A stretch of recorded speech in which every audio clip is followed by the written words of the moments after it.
সাজালেন আপনারা সুন্দর বাগান, যদি এখন রব তুফান দিয়ে উড়াই দেয়, কার কি করার?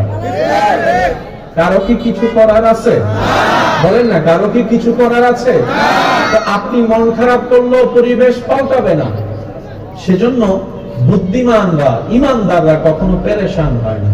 তারা বলে বর্তমান সিচুয়েশন বুঝার মতো ক্ষমতা জ্ঞান আমার কাছে নেই, কিন্তু আমার আল্লাহর হুকুমে যেহেতু হয়েছে, নিশ্চয় সেখানে কোনো না কোনো কারণ, কোনো না কোনো কল্যাণ।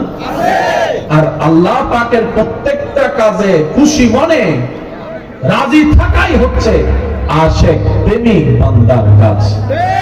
আমাদের নিজস্ব বলতে মূলত কিছুই নেই, সব তো রবের দান। সুতরাং হারানোরও কোনো ভয় নাই, পাওয়ার পরে পেয়ে গেলে অহংকার করারও কোনো অবকাশ নাই। আল্লাহ তাআলা আমাদের সবাইকে নম্র, ভদ্র, অহংকার মুক্ত, হিংসা মুক্ত হৃদয় নিয়ে রবের দরবারে নামাজের সিজদা দেওয়ার তৌফিক দান করুন, বলেন আমিন।